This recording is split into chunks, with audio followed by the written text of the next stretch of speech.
Howdy folks, hope you're all having a good one, and welcome back to World of Warships with Rear Admiral Jingles. We're back on the Asia server. You can tell even before you see the standard of the gameplay, because it's a double carrier game, and everybody's names are unpronounceable, including today's hero in the Japanese Tier 8 destroyer, the Asashio. I'm not even going to attempt to pronounce. I'm not going to call him Dave. Let's at least acknowledge the fact that we are on the Asia server, and I mean I can manage the first two syllables of his name, so we'll call him Kuso. Speaking of the matchmaking, yes, not unusual to see double carrier battles on the Asia server. They are by far the easiest class to play and have the most disproportionate effect on the outcome of the battle. This isn't me having a dig at aircraft carrier players, don't worry, that's coming in a moment. This is not opinion, this is subjective fact. This is all borne out by Wargaming's own statistical analysis. Carriers are the easiest to play and have the biggest effect on the outcome of the battle. So the Asia server, which is known for not having particularly good players, it's perhaps not surprising to see so many aircraft carriers. It is generally accepted amongst the Asia server community that if they're in a carrier, they're probably not a very good player. There are, of course, exceptions. Of course there are. But that's the thing about exceptions. There are exceptions. Generally, if you're not that good, or you just can't be bothered, you play an aircraft carrier. So, double carrier, not the greatest of news if you're in a destroyer. What is good news, though, is that, and for more than one reason if you're in an Asashio, we'll come to that in a moment, is that there's only 2 cruisers on each team. 2 extremely nervous cruisers, if they have any kind of sense whatsoever, because aside from 2 destroyers and a submarine on each team to go with the 2 carriers, everybody else is in a battleship. Now we'll talk in a bit about why this matchmaking is actually pretty good. I mean, it could have been better. There could have been only 1 carrier per team, or maybe even none, but that's unlikely to happen. It's the Asia server. But as far as the matchmaking goes, if you're in an Asashio, this is actually really good. I'll explain exactly why in a moment. For now, Kuso is having an extremely exciting start to this battle. He's gotten himself spotted by the enemy Hatsuharu. Of course, it's also true that the enemy Hatsuharu has gotten himself spotted by Kuso. There's a brief exchange of fire. They both immediately smoke up. His torpedoes are ready to go. There is, of course, an enemy submarine over there, and he has managed to get a ping on him, and here come the homing torpedoes. So, wastes no time using the damage control to clear that ping. Pops his torpedo reload booster to get some more torpedoes away. You know, he's not torpedoing the Hatsuharu smokescreen, and there's a very, very good reason for that. I suspect a lot of you probably already know, but I'll explain why in a second, because things are still getting kind of exciting. The enemy Ryujo is at least capable of thinking and breathing at the same time, because he's sending rocket attack planes over here to investigate this smokescreen. The smokescreen that Kuso was forced to evacuate and couldn't afford to linger around and shelter in, because if his torpedoes are ready to go, then you can guarantee that the enemy Hatsuharu's torpedoes are ready to go as well, and there's an excellent chance that they're already on the way to the smokescreen that he was just hiding in. He does manage to force the enemy S1 submarine to submerge in order to try to avoid this depth charge attack. Keyword here being try, which does of course mean that the S1 is no longer spotting him. And that, and the fact that he ducked in behind that island over there to get some solid cover between himself and anybody shooting at him, as well as any torpedoes that the Hatsuharu might have launched, means that he's still alive despite losing a third of his health. And the same cannot be said for the enemy submarine. That's the first bullet award. Good job. Alright, we have some breathing space. I do keep threatening to talk about why this matchmaking is especially good for... Oh, the Hatsuharu got spotted. Is he trying to vacate his smokescreen? I think he is. Kuso did go to all of this trouble to go under... Oh, he's been spotted by the carrier. Okay. Yeah. Oh, no, undetected again. Well, while the torpedoes are on the way and he's manoeuvring to try to stay undetected by the Ryujo's rocket attack planes. Oh! Yep, Asia server, beginning of the battle, and the battleships are already ramming each other. Prince Eitel Friedrich just rammed and sank a Prince Eitel Friedrich. But yes, anyway, matchmaking, Asashio, particularly good. The reason for that is because the Asashio was the first ship in the game to have deep water torpedoes. But the Asashio's deep water torpedoes are kind of unique. They're not like, for example, the Pan-Asian deep water torpedoes. Oh, he's in a gunfight with the Hatsuharu again. The Asashio is not a gunboat, by the way, but that's okay. Neither's the Hatsuharu. But what makes the Asashio's deepwater torpedoes unique is that, well, unlike regular deepwater torpedoes that can't hit destroyers, which of course is why he didn't bother trying to torpedo the Hatsuharu's smokescreen earlier, but the Asashio's deepwater torpedoes also cannot hit cruisers. But they can hit battleships and aircraft carriers. And look at this matchmaking. 7 of those buggers on each team. One less destroyer on the enemy team too. That's his second kill. Good job. Oh, took some nasty hits there from, I think it was the enemy Lyon. French Tier 7 battleship. It has a face only a mother could love, and its guns are not particularly big or accurate, but it does have a lot of them. In case you're looking at the top of the screen and trying to make sense of the scores, World of Warships replay bug, the scores are reversed. Kuso's team are the ones on 385 points, with the enemy team trailing on 347. This is a standard battle, by the way. It's not domination mode. So unlike in domination, there are no capture points. Each team has a base. The enemy team have just equalised the kills, by the way. And yes, we're on Two Brothers, and yes, that Anshan is a friendly destroyer sailing straight up the middle, already trying to flip the enemy base by emerging from that central channel mouth, about 3 kilometres away from a Boise and within secondary gun battery range of a Prinz Heinrich. The team have just grabbed another 2 kills, by the way. Friendly submarine took out the Lyon, and something else got sunk. So they have a fairly respectable points and kill lead. Because I know somebody's going to ask this question in the comments, and it's actually the first time I saw it as well. When the Lyon got itself torpedoed, it looked like it got taken out by an orbital laser cannon strike. Now, while I haven't seen that one specifically before, I'm pretty sure it's a kill customization. If you've ever seen a ship get taken out and explode into a shower of butterflies or fireworks, it's that sort of thing. Oh, the Anshan just got himself gunned down by the Boise. Well, who saw that one coming? Oh, all of you. Okay. So, not the smartest move from the Anshan, but despite that, and despite what you're about to see happen to the Yamagi here, while the Asia server does have a reputation for player base not being the sharpest tools in the box, if that looked painful. Yeah. I haven't actually seen anybody do anything surprisingly stupid. I mean, sure, the Yamagi was sailing in a straight line when he knew there was an Asashio out here, but it looked like he was trying to get into cover behind the island there in order to avoid that happening. So the Yamagi wasn't really being stupid, it was just unfortunate timing. As for the Anshan going up the middle on Two Brothers, well, when do you ever play a battle on Two Brothers and somebody doesn't go up the middle? It doesn't matter what server you're on, somebody's going to do it. And why did Kuso just fire a bunch of torpedoes at nothing right after he'd already sunk the Yamagi? Well, he'd already used the torpedo reload booster. He was almost certainly expecting the Yamagi to not be sailing on the same course and speed for up to a minute, and some of those torpedoes were going to miss.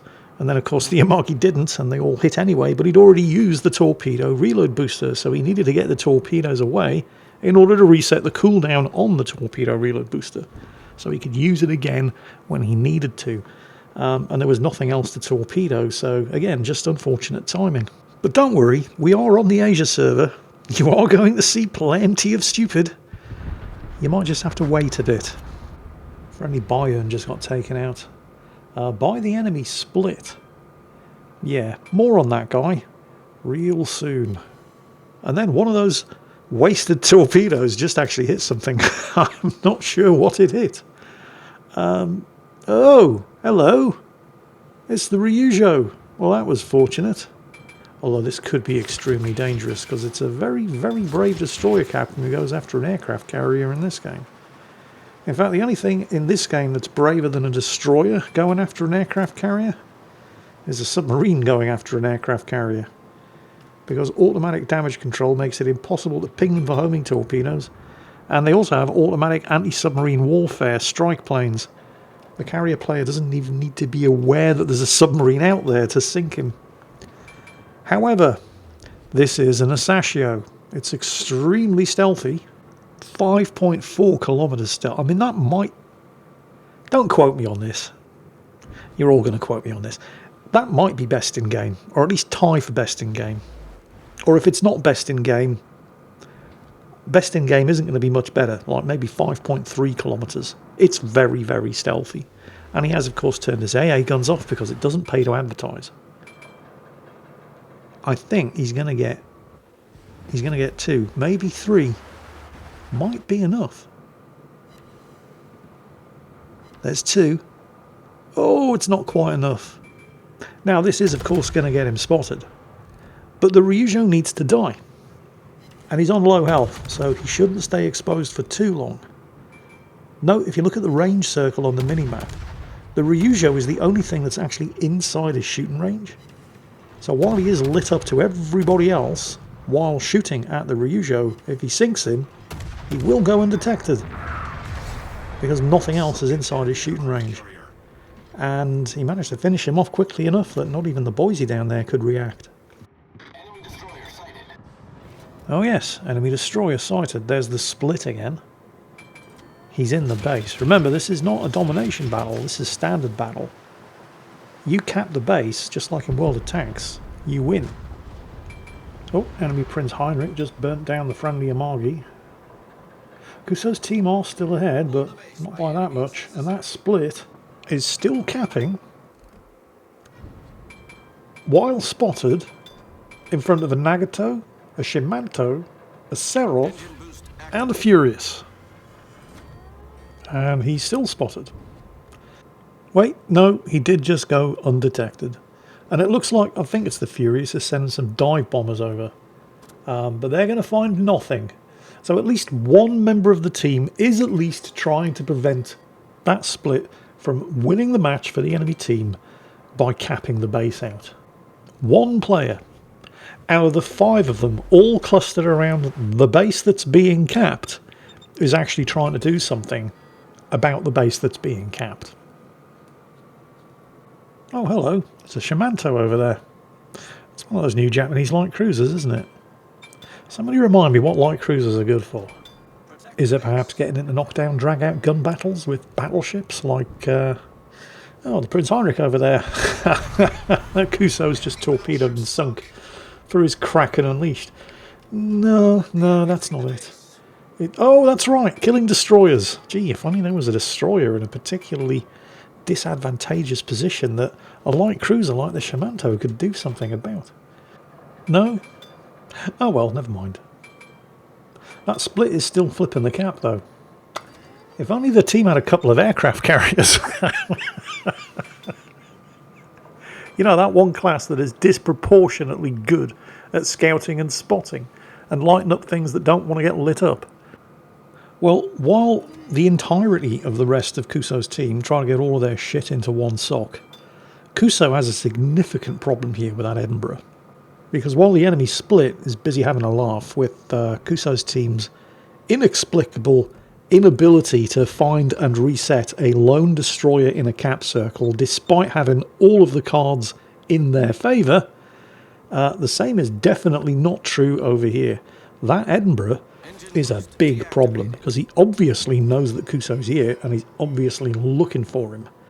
Now the Edinburgh could have the radar consumable, although if he had, he would have used it by now because he is hunting a destroyer, and Kuso, I think, has just reached that conclusion and is looping around back to him.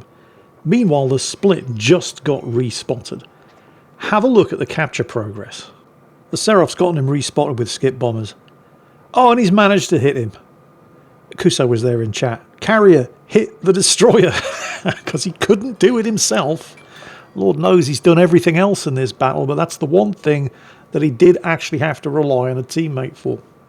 So the split's gone undetected again, but its capture progress did get reset seconds before the enemy team won.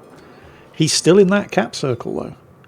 And while I'm sure Kuso would love some help with the Edinburgh, the split is definitely a much bigger problem, and his teammates have thus far demonstrated that they're incapable of focusing on more than one thing at a time, and some of them can't even do that. I mean, look at the Shimanto on the minimap. If he was any further west, he'd be on the next map. It's like he's deliberately trying to avoid being useful to the team and do something about that split. I mean, when the carriers and the battleships are closer to and being more useful at dealing with the enemy destroyers than the light cruisers, you know you've got a problem, or you're on the Asia server. But for the moment at least, that Edinburgh is 100% Kuso's problem, and it is a big, big problem. Why doesn't he just torpedo him? He's had all the time in the world. Yeah, this isn't a Sashio. Remember, this is the ship that they trialled the idea of deep water torpedoes on. Its torpedoes can only hit carriers and battleships, not cruisers. When they introduced the Pan-Asian line, and they gave them the deep water torpedoes, they apparently decided that that was just too limiting, and they gave their torpedoes the ability to hit cruisers, just not destroyers. Speaking of cruisers, Shimanto, seriously. What the hell? What are you doing over there? You know, it occurs to me that I may actually be doing that Shimanto a disservice. He may actually be a genius in disguise. He's outlived every single battleship on his team. The friendly Nagato just went down. Let's not forget, he's a light cruiser in a match where the matchmaker put him up against 2 carriers and 5 battleships. And he's not only still alive, he's got basically all of his health intact and has outlived all of the battleships on both teams. And that is not something that you can say is true of most light cruiser players at this stage of a battle, and particularly with this kind of matchmaking. He may actually be some kind of genius. The only issue is that he's managed to achieve all of this by basically being no use to his team alive. Meanwhile, Kuso, because yes, the Edinburgh is turning around, because Kuso is now inside the cap circle, so the Edinburgh has a pretty good idea of where he is requesting some belated support with the Edinburgh. He may not get it because the split has been respotted. He has finally been chased out of that cap circle and is now coming back up here, which could be very, very bad news for Kuso. For a couple of reasons.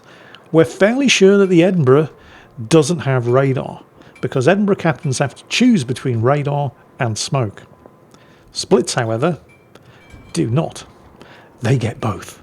And Kuso, in a destroyer that is most definitely not a gunboat, finds himself in a gunfight with a split and an Edinburgh.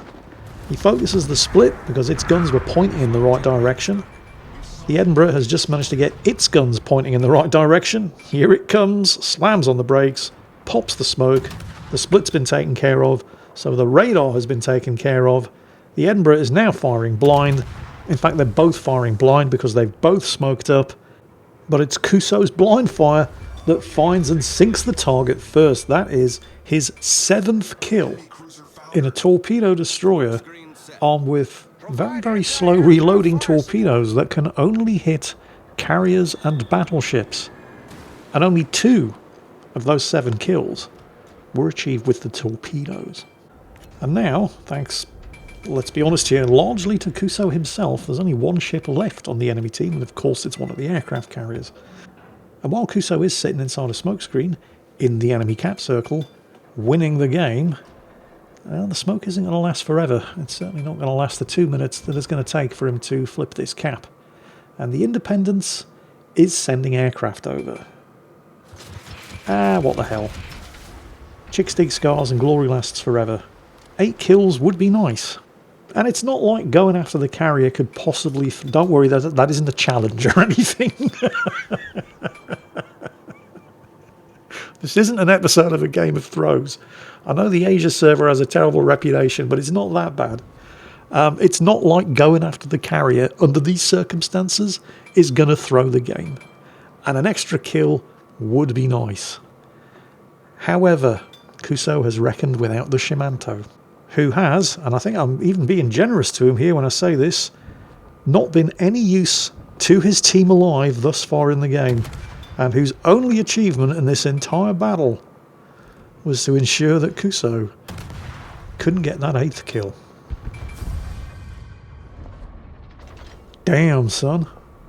Oh well, never mind. 8 kills would have been nice, but 7 kills is absolutely nothing to be ashamed of. And let me remind you, the Asashio, definitely not what anybody would describe as a gunboat destroyer. I mean, in common with a lot of other Japanese non-gunboat destroyers, the guns do hit pretty hard. It's just that they're in the worst turrets imaginable. And yet, despite that, of the 7 kills that he achieved in this game, and he almost got an 8th, only 2 of them were achieved with these torpedoes. And that's pretty impressive by anybody's standards, regardless of the server that you play on. Hope you all enjoyed it, and as always, take care, and I'll catch you next time.